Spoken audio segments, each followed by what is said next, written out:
Bienvenue dans cette nouvelle édition du Financial News, consacrée cette fois à notre dernière étude sur l'immobilier. Alors, dans cette étude, on y trouvera notamment les résultats d'une enquête que nous avons réalisée auprès d'un panel représentatif de ménages belges au sujet de l'immobilier. Il y a quelques résultats intéressants. Un premier résultat, c'est le fait que les ménages adhèrent de plus en plus à l'idée d'acheter une maison à rénover. Alors qu'il y a un an, nous avions posé cette même question, on voyait qu'il y avait beaucoup de ménages qui, pour eux, c'était exclu. Ils préféraient acheter une maison dans laquelle ils peuvent habiter directement, qui est efficace sur le plan énergétique. Évidemment, avec des prix des matériaux qui avaient fortement augmenté, beaucoup d'incertitudes sur le temps que prend une rénovation, on pouvait les comprendre. Mais dans l'étude que nous avons réalisée en novembre 2023, l'enquête, la même question, on voit que le pourcentage de ménages qui est contre cette idée d'acheter une maison à rénover, il est passé de 49% à 38%. Donc, ça veut dire que les ménages sont de plus en plus enclins à aller dans cette direction d'acheter un bien qu'il faut rénover. Alors, justement, en parlant de rénovation, il faut quand même signaler que les ambitions de l'Europe en matière d'efficacité énergétique du parc immobilier, elles sont énormes. Pour 2050, le but, c'est qu'il y ait neutralité carbone au niveau du logement. Donc, ça veut dire concrètement que tout le parc immobilier est globalement un score PEB A.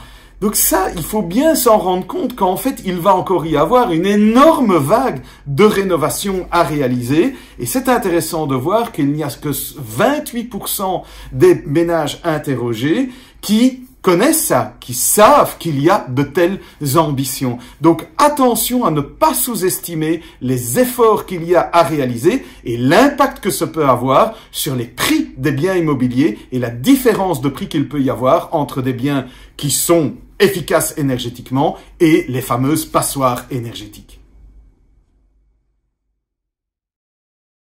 Alors à quoi faut-il s'attendre en termes de prix de l'immobilier en 2024? En fait, on se rend compte que depuis 2022, évidemment, l'accessibilité au logement s'est assez nettement détériorée, évidemment en raison de la hausse des taux d'intérêt, en ce compris sur les crédits hypothécaires. Mais dans le même temps, les prix de l'immobilier, ils ont globalement continué à progresser. Il faut dire que d'un côté, l'indexation de la plupart des revenus et un certain allongement de la durée des crédits a permis malgré tout de soutenir le marché. Alors, très récemment, on a vu que les taux d'intérêt sur les marchés et donc sur les crédits hypothécaires ont commencé à un peu baisser, ce qui devrait aider à améliorer un petit peu l'accessibilité au marché, mais fondamentalement, cette accessibilité, elle reste quand même fortement dégradée par rapport à l'avant 2022. Pour les prochains mois,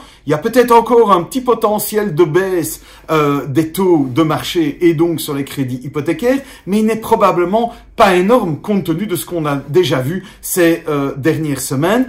Ça veut dire qu'on ne s'attend pas à une forte croissance des prix, tout simplement parce que l'accessibilité restera relativement difficile. On s'attend à une croissance des prix de l'immobilier de l'ordre de 1,5% cette année. Bon, ce n'est pas rien, mais il faut aussi se rappeler que l'inflation devrait être cette année de l'ordre de 3%. Donc en termes réels, cela correspond malgré tout à une certaine diminution des prix de l'immobilier.